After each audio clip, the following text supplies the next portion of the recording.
Okay, hi guys, thanks for staying today before running off at the end of the conference. My name is Miriam Newcomer. I'm the Director of Communications at the Fine Arts Museums of San Francisco, and this is Jesse Ayala, our Digital Engagement Manager.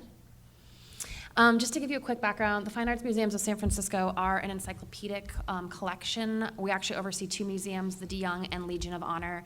We see about a little under 2 million visitors a year and put on 30 exhibitions annually, so we're a pretty big one, and we're used to running a lot of exhibitions that range from fashion exhibitions to Monet exhibitions, and then we just open, actually tomorrow, the Soul of a Nation show that's been traveling around the States. So we're here to talk about a show we opened last year, actually, which is called Contemporary Muslim Fashions. So in September 2018, the DeYoung Museum premiered the first major exhibition to explore the global museum dress codes, to explore global Muslim dress codes. Contemporary Muslim Fashions was the first major exhibition of its kind, drawing global attention, media coverage, and was ultimately heralded as a turning point in American history. I'm going to read our slides because this projector's a little bit small, but 10 years from now, we may look at contemporary Muslim fashions at the DeYoung Museum as a turning point in American history, where mainstream America, despite an angry minority, embraced its others at its highest institutions.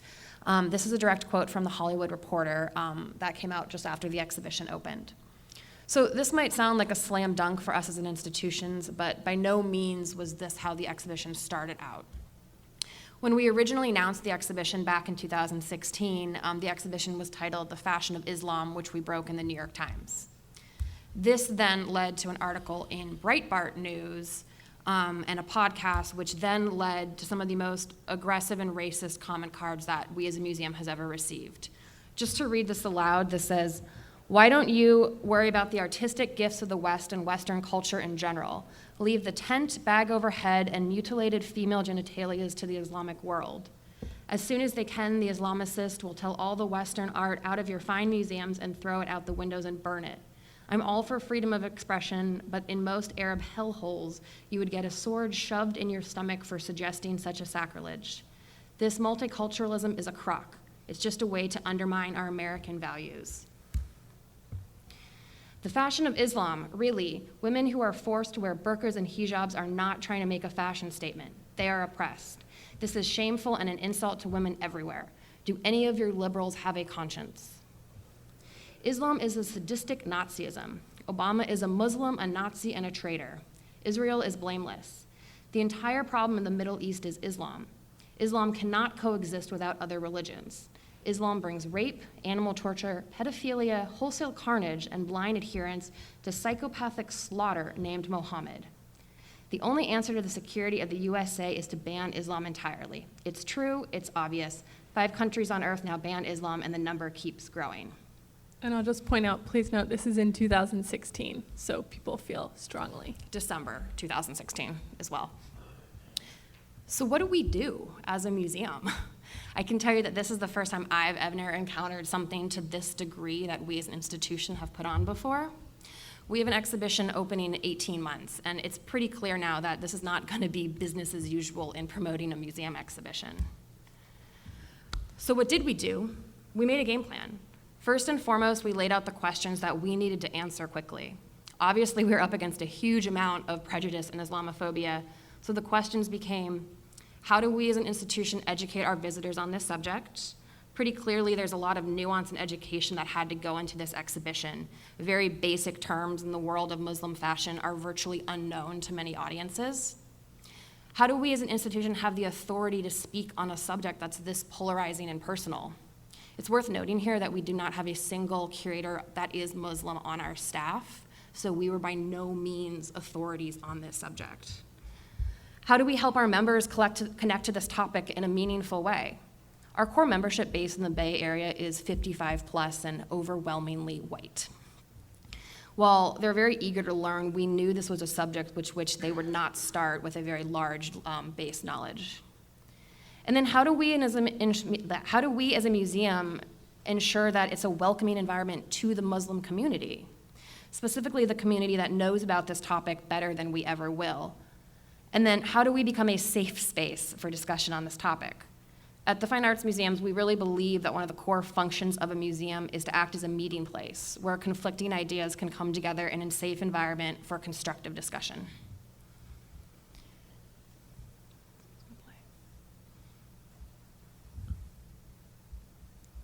So this is a 30-minute video. Oh, sorry, go ahead. Oh, I'm just trying to click to play your video, but I don't know how. There you go, I'm sorry. No. Sorry, guys. What's a good video? So yeah, as this is a 30-minute session, I'm not going to go into all the ways we address these subjects because we would be talking for 3 hours of these questions. Jesse and I are happy to go into all the various strategies we use to address this across the board. They range from media strategies, communication strategies, internal strategies, a lot of educational strategies for our frontline staff. We wanted to play this promotional video for you to kind of show you where we actually netted out with the exhibition. What actually happened was that we changed the name to Contemporary Muslim Fashions.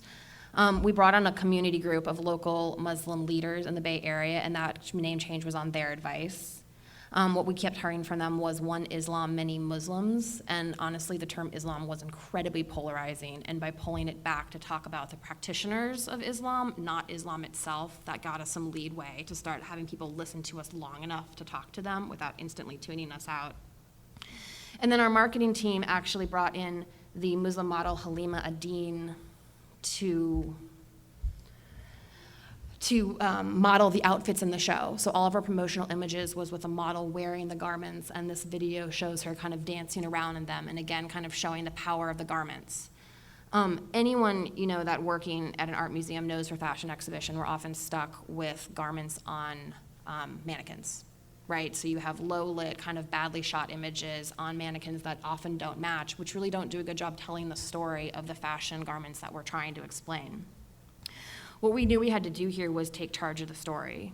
If folks had only heard of a burqa when we talked about Islamic fashion, we had to show them that this was and is a thriving mashup scene globally. There we go.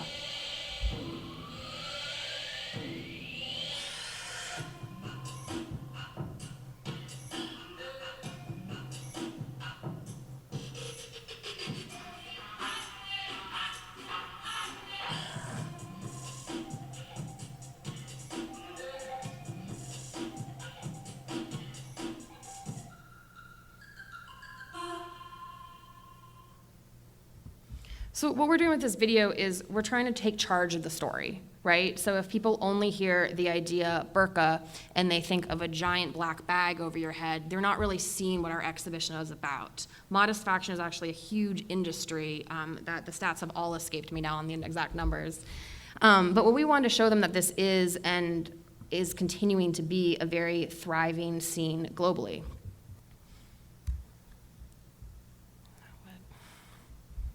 Guys, forgive us. We're having a little trouble with our slides.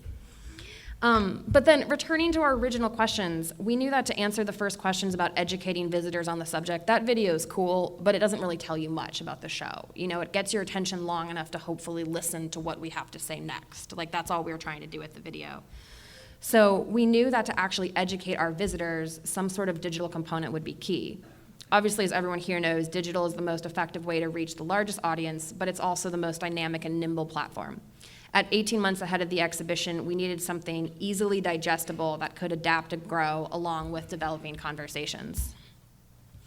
The Fine Arts Museums of San Francisco actually have been producing digital pre-exhibition guides for a long time now. Called Insights, we have free online guides that live on our website and serve to break down information so visitors can be prepared for the exhibitions they're about to see.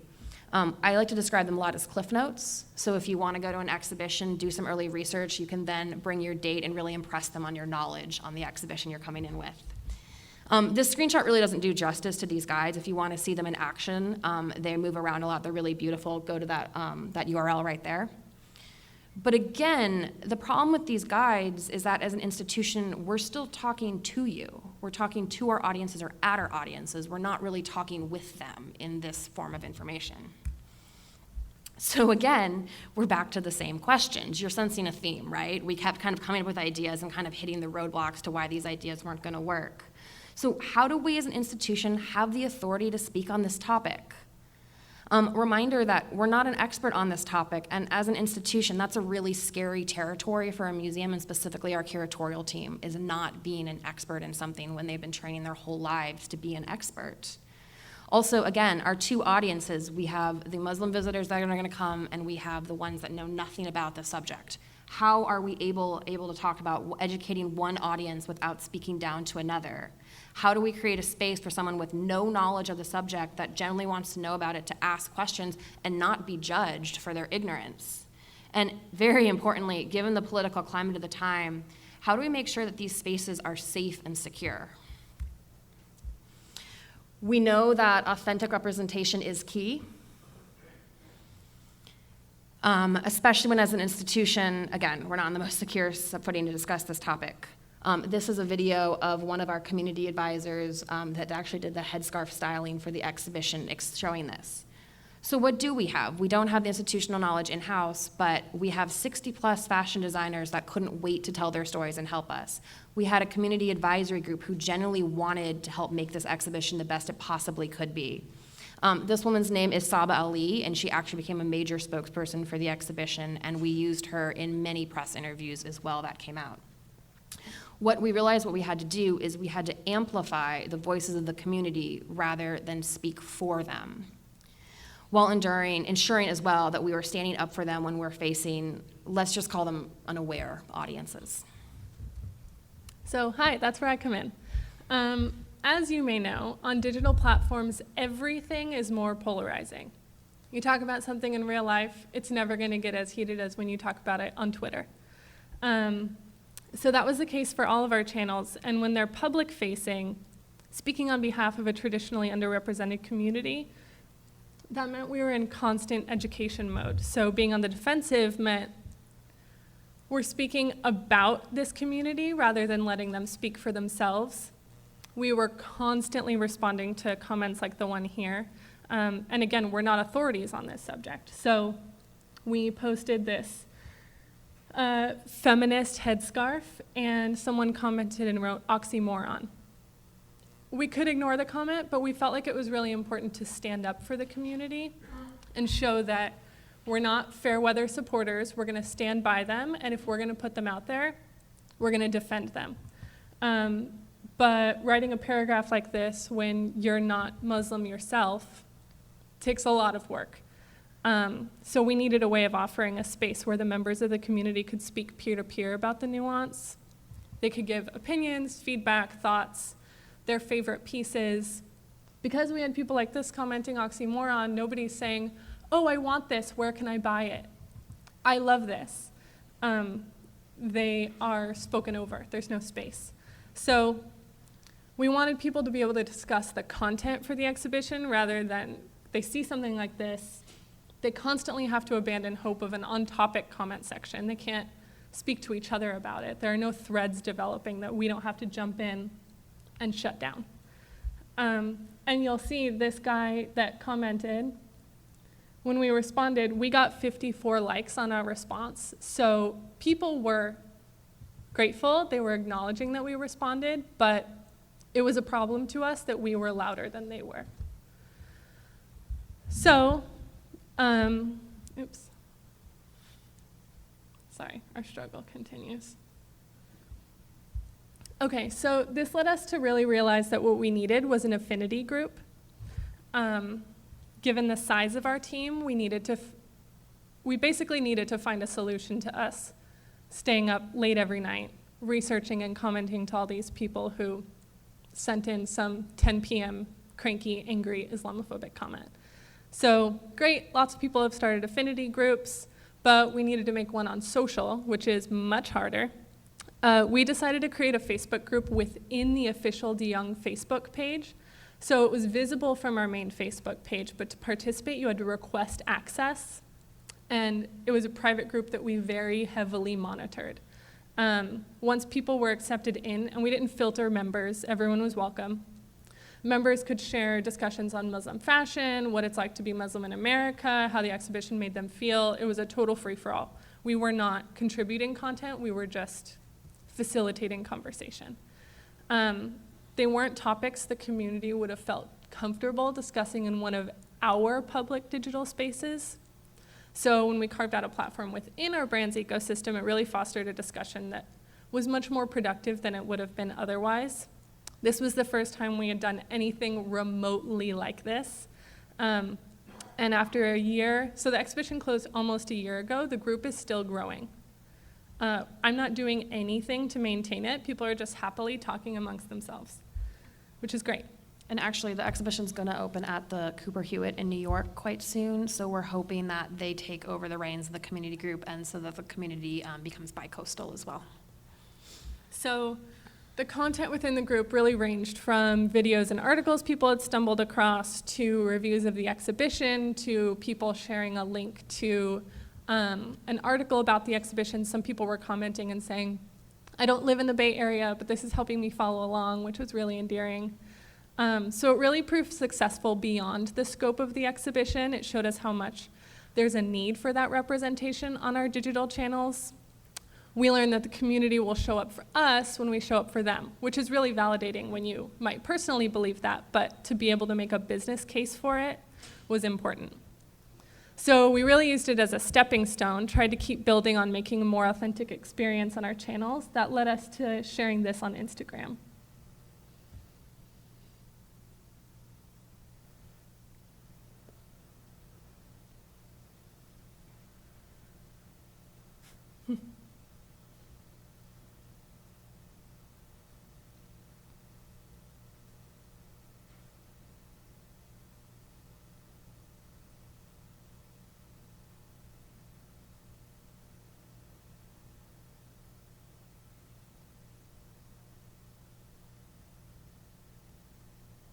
So really realizing there's always an excuse, but we need to start realizing that a lot of people in these underrepresented communities shouldn't have to ask us to do something. We need to realize that we haven't created a space for them to speak out, and when we're only focusing on rotating exhibitions, saying, oh great, the subject matter that relates to you popped up, you can go over here and talk about it.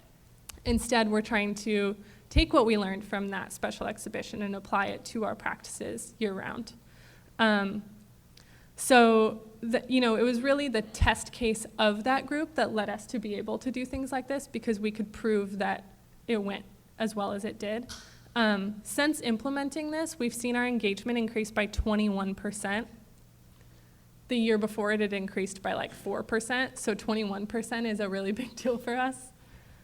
And what we really learned from there is that we weren't special. We didn't discover something groundbreaking. It was just that bringing it into a museum was groundbreaking for us. So, consumers expect brands to declare their values and stand by them. We know that to stay relevant, to connect with our community, we have to show up for them. So we baked that representation and community outreach into our digital strategies rather than layering it on top for show. Because what we're really trying to do is build spaces that amplify the voices of our communities and build actual connections. We're not just trying to do it to say, okay, we featured you, next. And this isn't just a values-based shift. We know that when we show up for our community, it makes a difference in our ability to hit our goals. So that kind of gave us the airtight argument to anyone that was like, well, I don't know that we have the resources for this. Well, no, it's tied to every single goal we could possibly have. Okay, so our advice is to be more authentic on every social platform. I know that's really intimidating and broad. So I'll kind of give you some insight into what we did on our team. With so many platforms, we know you have to make sure that we're crafting our content, our messages, to be directed to the audience that we think is listening. We have so many options of what to post, so where do we start? For us, it started with creating this channel blueprint. We're a 3-person team, so this took a very long time. But we reviewed the content we had and we compared that against the content we wanted. So, if we're being so reactive and only talking about special exhibitions that come up, we're only going to feature the communities that are represented in that special exhibition. So instead of looking at okay, these are the stories that are just kind of floating across our desks, we went back and said, in a perfect world, what would we talk about? And then we reviewed the audiences we had, and we compared that against the audiences we wanted. Because you can look at all of the data you want, but if it represents an older, primarily white member audience, you're never going to grow your audience, because all of your data is just reaffirming the problem instead of pointing you towards what you need to do to become sustainable.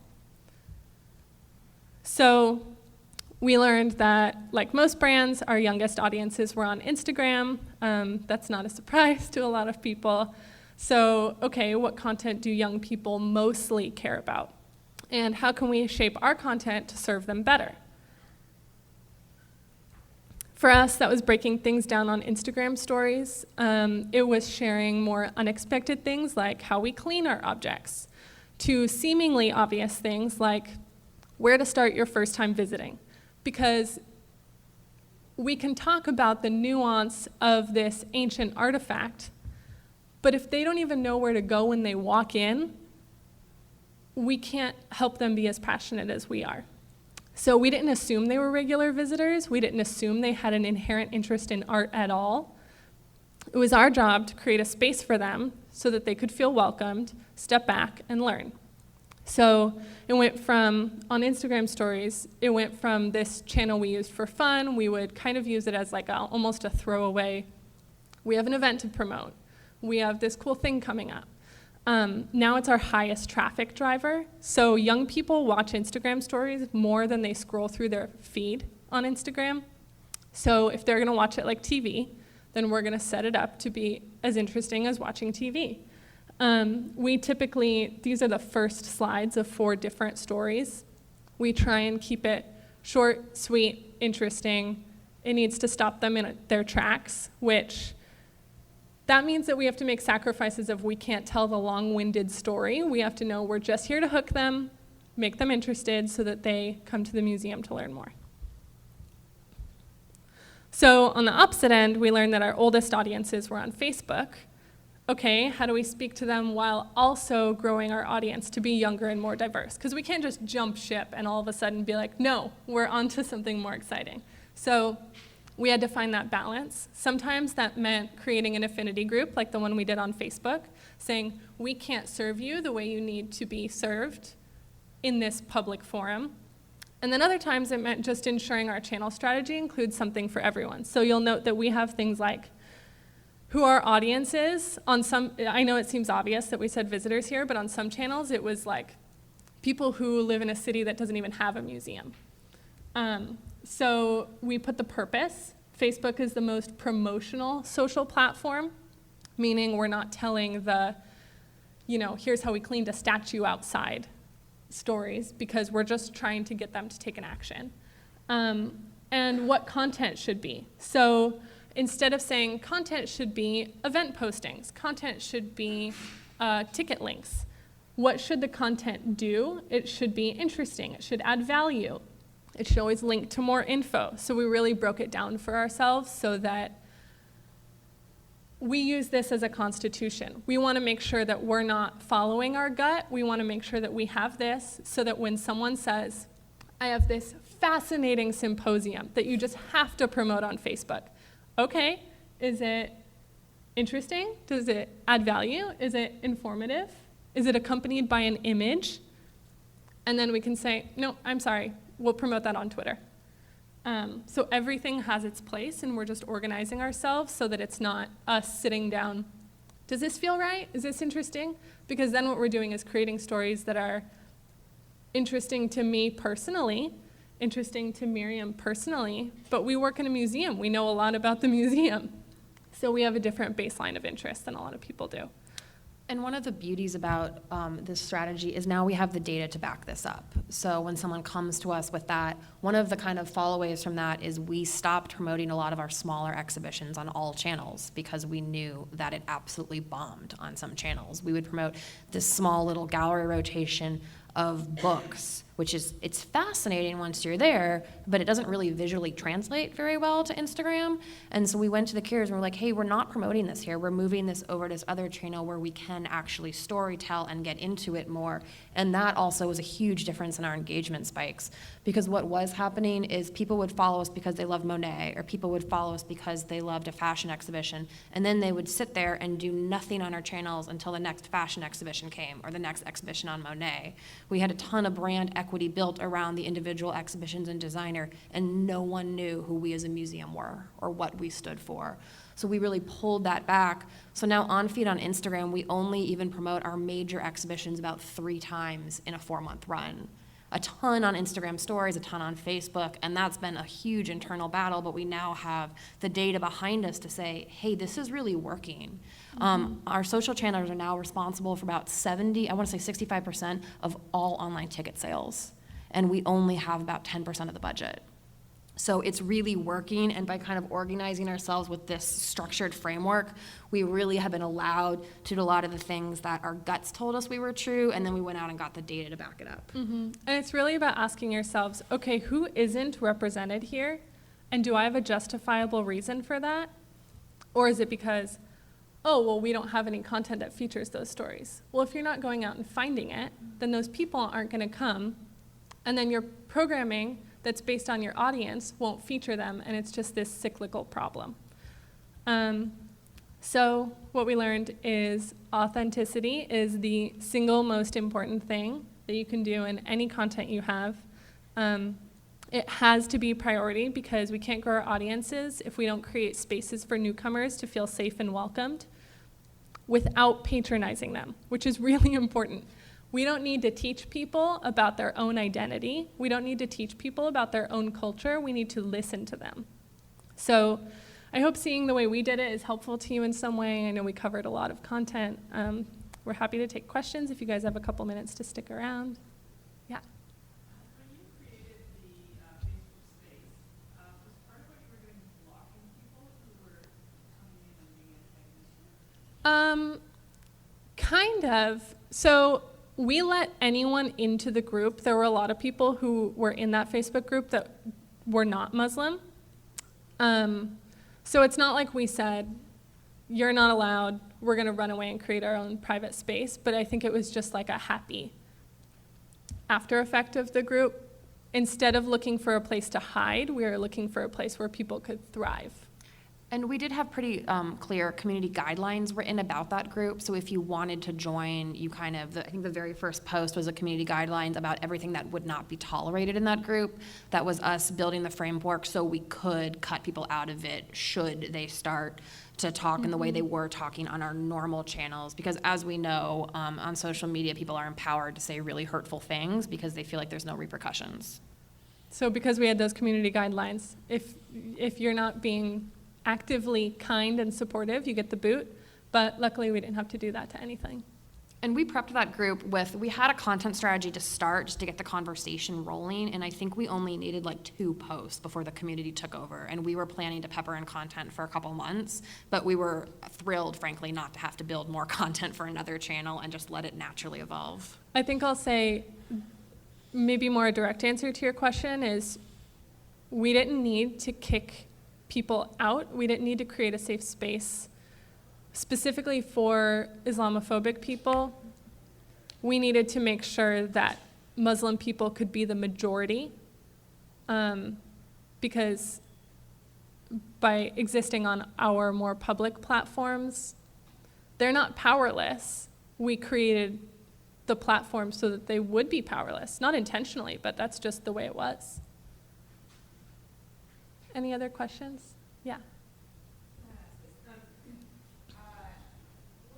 you had a situation where a small or minor exhibition, that content is actually speaking to some of your larger goals in terms of diversity and representation? And then how do you navigate if someone is sort of arguing for that kind of promotion, but your strategy is clearly with that?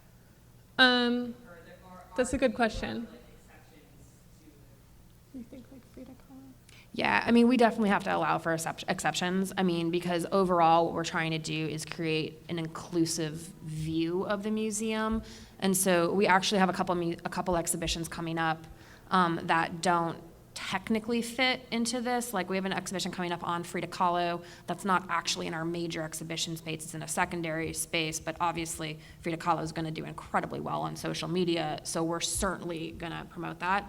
I'll say also, I constantly like to remind people that this is our Constitution, which means it's up for interpretation.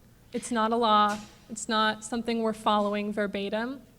This is meant to guide us to interpret as we see fit. So if authenticity is our priority, this is our map to get there. You know, if there's a shortcut and we can feature a smaller exhibition that gets us there faster, we're going to do it. Yeah, I'll also say we take the exhibition schedule a year out, when it's ready, a year out, and go through and rank our exhibitions coming up. And that's just basically a conversation between the comms team, the marketing team. And it's, you know, really often we have different values of what's an A and B exhibition between communications, marketing, and social media.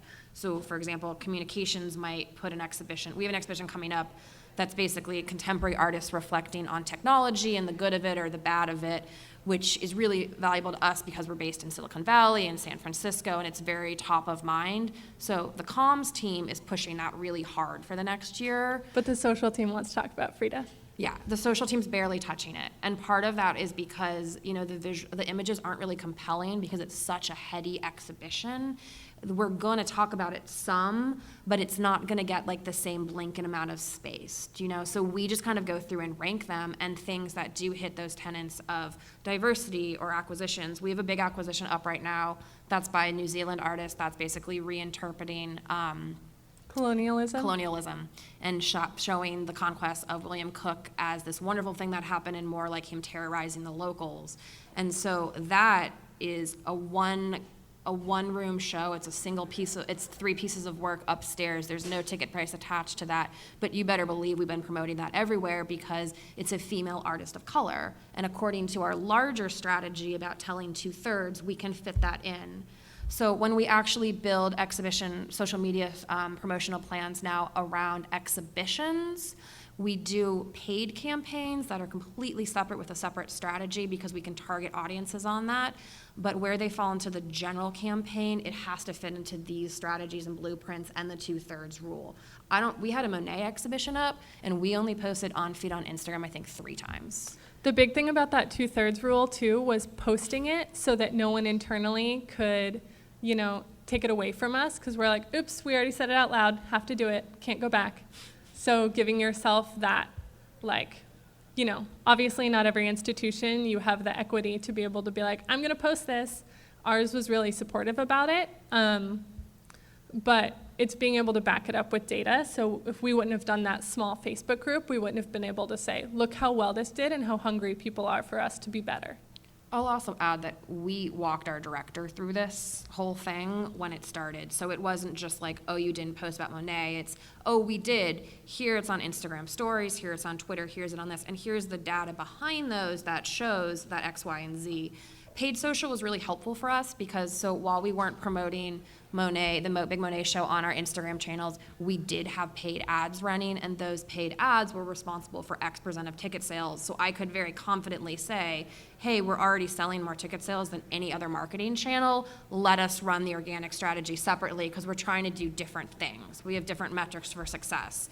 Tickets can't be our only metric for success, as I'm sure everyone in this room feels. Certain shows are blockbusters. Certain shows do things to elevate brand sentiment. And very often, the same show just can't do both. Like contemporary Muslim fashions, actually, we consider it a runaway success in terms of brand sentiment. We had something like 2,500 placed organic media stories globally. We were in September Vogue. We were in Harper's Bazaar. We actually just won an award for Nonprofit Campaign of the Year for the PR campaign. Attendance was terrible. It didn't do well. People didn't come into the door. We actually think we messed up by putting the word Muslim in the title. We think that people saw the word Muslim and thought like, oh, cool, that's cool you're doing it, but it's not for me. Like, I don't need to see that. And it's, again, like, think of the audience we had built before that. So we hadn't been building our community slowly towards what we wanted to believe in, so they didn't show up. So if we keep doing things like that, we can slowly use it as building blocks to get that equity back. But yeah, I think we're at time. So thank you all so much. Really appreciate it. And yeah, we're here for questions if you have any other questions.